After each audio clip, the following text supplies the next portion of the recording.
El objeto de los estudios literarios de los niños no es darles información precisa sobre quién escribió qué en el reinado de quién, sino darles una idea de la amplitud de los días, no solo de la gran Isabel, sino de todos esos tiempos de los que poetas, historiadores y narradores nos han dejado vivas imágenes. De esta manera, los niños obtienen no el tipo de información que es de escaso valor cultural, sino amplios espacios en los que la imaginación puede emprender excursiones vacacionales, de las que la vida es aburrida. El juicio también revisará estas páginas de la mente y llegará a decisiones bastante justas sobre una huelga dada, la cuestión de Polonia, los disturbios de la India. Todo hombre está llamado a ser un estadista, ya que todo hombre y mujer también tiene participación en el gobierno del país, pero el arte de gobernar requiere concepciones imaginativas, formadas sobre una lectura bastante amplia y cierta familiaridad con los antecedentes históricos. Bienvenidos a este tercer video hablando sobre las lecciones escolares de esta serie pensada para las mamás que educan en el hogar bajo la pedagogía de Charlotte Mason. En esta ocasión vamos a aprender un poco sobre la literatura y sobre lo que la propuesta de Charlotte Mason nos habla al respecto. Como siempre vamos a tratar de recuperar 3 puntos importantes. El principio detrás de la enseñanza de la literatura como una lección que entra dentro de la jornada escolar, la importancia de la literatura dentro de nuestro plan de estudios y el método de enseñanza propuesto por Charlotte Mason. Pues bien, el video anterior trató sobre la historia. Vimos que la historia es una de las materias fundamentales que nos permiten conectar y relacionar las demás asignaturas. Y justamente haciendo esta conexión de la literatura con la historia, me gustaría compartir que dentro de las escuelas de la señorita Mason, la literatura se utilizó para que la historia cobrara vida para los estudiantes, para que los estudiantes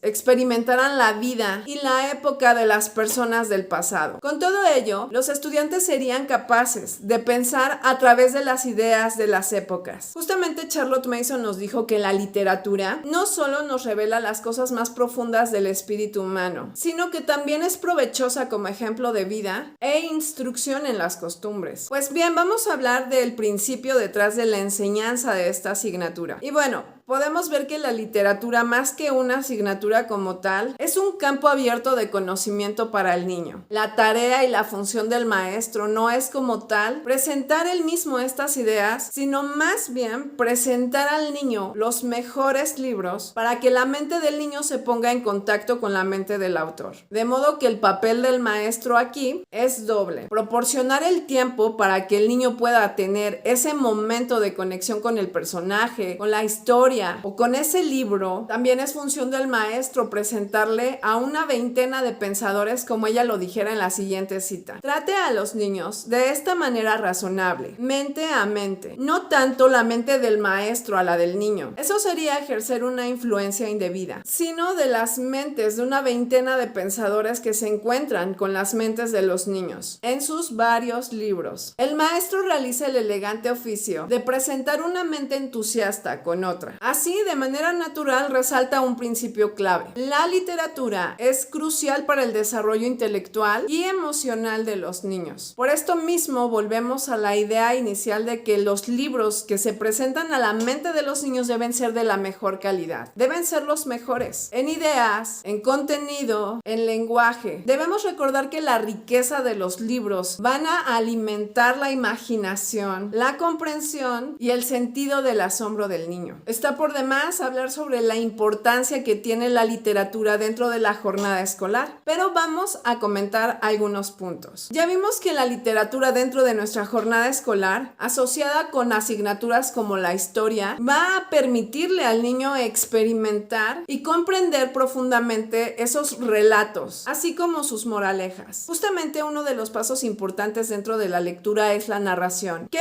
es volver a decir con tus propias palabras aquello que leíste leíste, ya sea una lectura en voz alta por parte del maestro o una lectura personal en la que el pequeño, arriba de 9 años, lee para aprender por sí mismo. Pues bien, esta herramienta va a permitir que la literatura además desarrolle la capacidad de recordar, fomentando el amor por la belleza del lenguaje y por los nombres. Desde luego que esto va a permitir que el niño adquiera una apreciación profunda por las historias o la poesía que van a enriquecer su educación cultural. Y bueno, vamos a pasar ahora al método práctico que nos propone Charlotte Mason en el volumen 6. Y bueno, voy a dejarte en la descripción del video el enlace a nuestra página para que puedas visualizar esta información y te sea mucho más fácil ubicar el año escolar y lo que Charlotte Mason nos propone hacer en dicho periodo. Pues bien, durante los primeros años escolares, sabiendo que su propuesta comienza a partir de los 6 años cumplidos en el niño, a partir de esta edad, la señorita Mason recomendaba la lectura de cuentos de hadas y fábulas. Algunas familias cristianas suelen alejar a los pequeños de los cuentos de hadas por considerar peligrosas o arriesgadas estas ideas para presentarlas a sus hijos. De manera muy breve voy a comentar que el propósito de este tipo de literatura es poder nutrir la imaginación que es tan avivada y tan despierta durante este periodo de la infancia. Previene al niño además de algunos hábitos morales como la mentira, y algunas de estas capacidades como la imaginación necesitan alimento, y al no recibirlo directamente de fuentes como estas, los niños tienden a exagerar, a mentir, a inventar cosas. Entonces la señorita Mason consideraba importante suplir esta necesidad mental del niño con alimento que fuera adecuado para ellos. Y bueno, otro paso más que encontramos en el volumen 6 es precisamente la narración. Dependiendo de la edad que tengan, los niños van a narrar pequeñas porciones o capítulos completos, lo que entre otras cosas desarrollará su capacidad para visualizar esos eventos, esos hechos, esas situaciones, y facilitará también su comprensión. Dentro de su propuesta se encuentra también la lectura en voz alta y la dramatización. Aquí vemos que los chicos arriba de 12 años leen las obras de Shakespeare y las dramatizan, lo que les va a permitir recordar y comprender de mejor manera los contenidos. Una cosa más dentro del método propuesto por la señorita Mason es lo que habíamos hablado sobre que la historia y la literatura se estudian juntos, van de la mano. Ya lo comentamos, esto permite que los niños tengan una comprensión más profunda y una asimilación contextual de estos textos. Como todo en el método sucede de manera gradual, a los chicos más grandes se les anima a leer por ellos mismos, incluyendo la geografía, la historia y la poesía para fomentar aún más esa independencia en el aprendizaje. Y bueno, vamos a terminar ya este video, pero antes me gustaría hacer como un par de comentarios finales. Nosotros sabemos que dentro del sistema educativo, dentro de una educación tradicional o dentro de la misma escolarización, la literatura no figura dentro de estos planes. No es casualidad que dejen fuera uno de los momentos de aprendizaje más importantes para formar el carácter de la persona, que tiene el potencial de formar la cultura personal del niño. Que se les den a leer libros de muy baja calidad, abreviados, resumidos, porque aun cuando llegan a acercar estos clásicos de la literatura universal, lo hacen rebajando el nivel del lenguaje, abreviando y quitando toda esa gran cantidad de aporte, tanto en cuestión de riqueza del lenguaje, como de contexto histórico, descripciones gráficas, virtudes del carácter de los personajes. Evidentemente que con este tipo de libros, los niños no encienden su imaginación, no se enganchan a las historias, a los personajes, a los contenidos de estos libros, y por el contrario, provocan una aversión a los libros, y es el caso que muchos de los niños hoy no disfrutan la lectura, prefieren entretenerse con un entretenimiento barato y fácil, no le ven sentido y tampoco toman la iniciativa de autocultivarse a través de los buenos libros. Y vaya que hubo un momento en el que alguien detectó esta deficiencia en el sistema, alguien que tenía la capacidad para realizar cambios a nivel del sistema educativo, y sin embargo tuvo un freno importante. Y claro, estoy hablando de José Vasconcelos, quien además fue el primer secretario de Educación Pública en México. Pues bien, sé que voy a tomar un poco más de tiempo para leer el prólogo de uno de los libros, Lecturas Clásicas para Niños. No encuentro otro mejor momento para poder compartir esto que desde hace mucho tiempo había resonado en mi mente y me hacía ver que que en efecto no había una ignorancia del poder de la literatura dentro de los programas educativos, sino más bien un riesgo y un peligro para algunos nichos de negocio que pusieron justamente el negocio antes de la necesidad. Y por ello me gustaría leer, está un poquito extenso, pero la verdad es que vas a encontrar una respuesta a muchas de las interrogantes que se han generado a través del tiempo una vez que conoces el poder y el alcance que puede tener la literatura en la educación del niño. Pues bien, voy a dar lectura y con esto terminamos. A guisa de prólogo haré la historia de este libro. Todo el que haya comparado nuestro ambiente hispanoamericano y aún español con la lectura intensa de los países anglosajones se habrá dado cuenta de lo escaso que son entre nosotros los libros, no tanto por su carestía, sino por lo difícil que comúnmente se hace encontrarlos.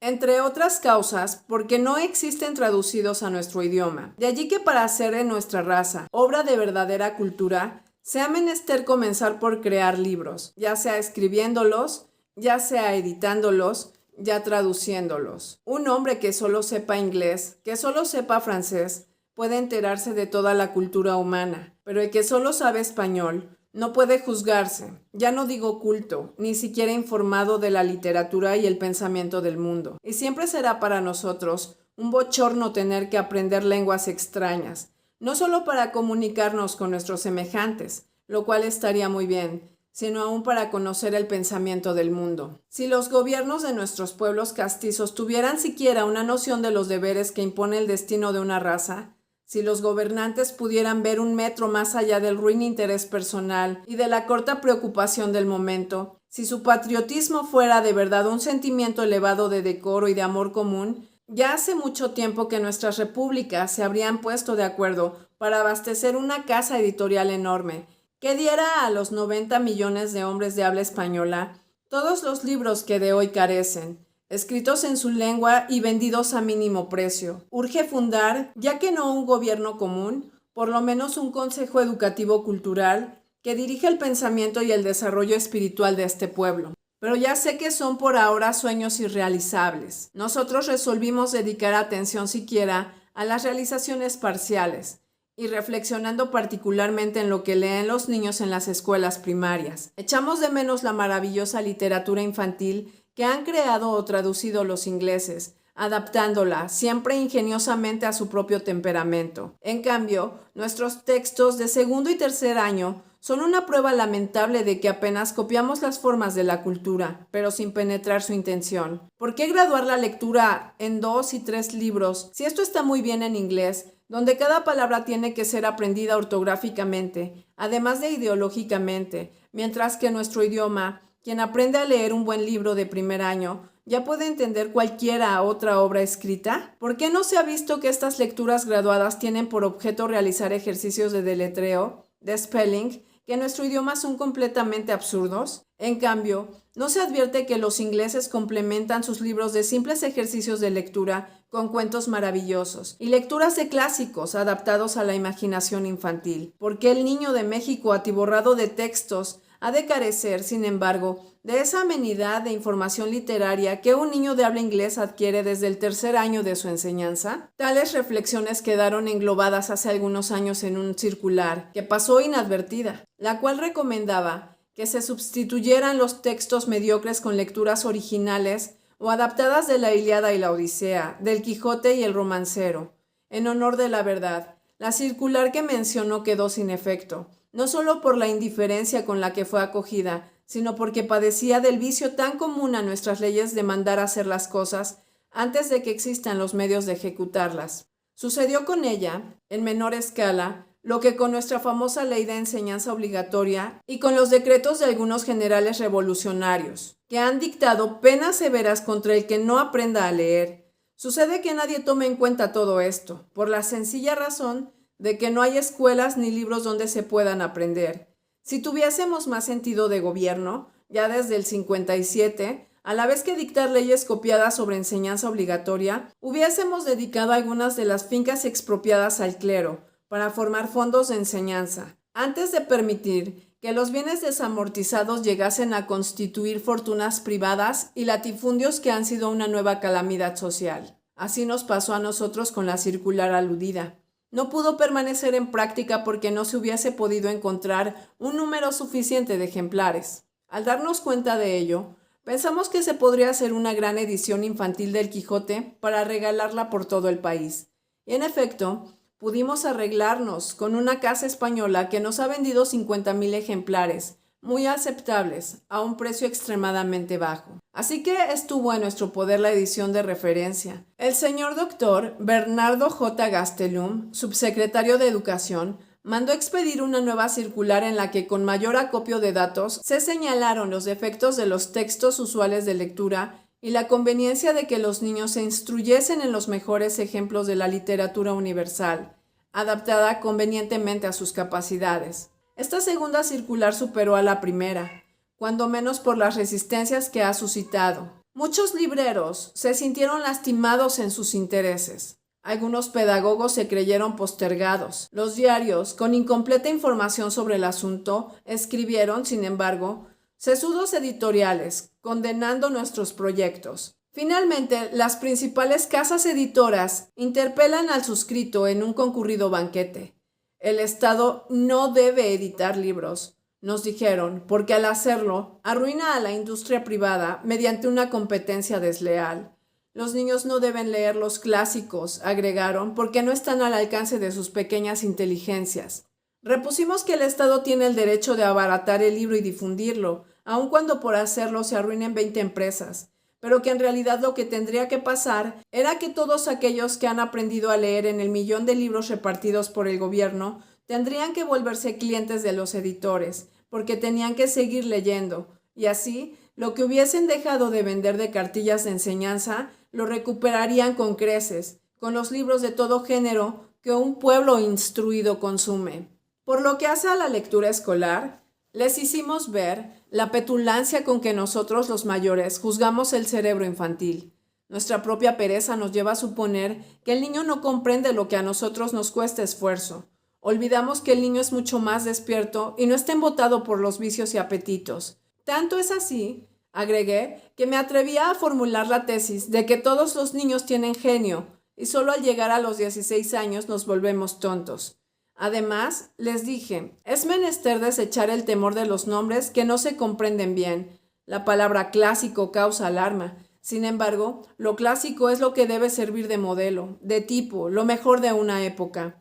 Lo que hoy llamamos genial será clásico mañana, y lo clásico es lo mejor de todas las épocas. ¿Por qué ha de reservarse eso para los hombres maduros que frecuentemente ya no leen? ¿Y por qué a los niños se les ha de dar la basura del entendimiento? ¿Únicamente porque nosotros suponemos que no entienden otra cosa? Sin embargo, todos los problemas sociales, fáciles en la teoría, encuentran escollos a veces insuperables en la práctica. ¿Cómo íbamos a hacer para dar a los maestros los libros cuyo empleo se les recomienda? ¿Dónde están en castellano los bellos cuentos, las adaptaciones de Shakespeare y de Swift, de Grecia y Roma, que andan en las manos de todos los niños ingleses? ¡Ay! Es claro. Unas cuantas obras, debidas a la reciente actividad de los editores de España, pero no bastan ni por el número, ni por la extensión, ni por el precio. Se hace menester, por lo mismo, fabricar los libros, así como es necesario construir los edificios de la escuela. Y bueno, si has llegado hasta el final de este video, es definitivo que muchas herramientas valiosas para la educación del niño no son consideradas hoy, no por falta de conocimiento o por ignorancia, sino porque no conviene a los intereses del sistema y, como lo vemos ahora, de algunas empresas privadas. Gracias a Dios que podemos educar en el hogar y que podemos acercar a nuestros hijos a las grandes mentes sin este freno que el sistema pone a los niños escolarizados. Nos vemos en un siguiente video con la asignatura de ciudadanía. No te olvides de suscribirte a nuestro canal y compartir este material con otras familias. Gracias por ver.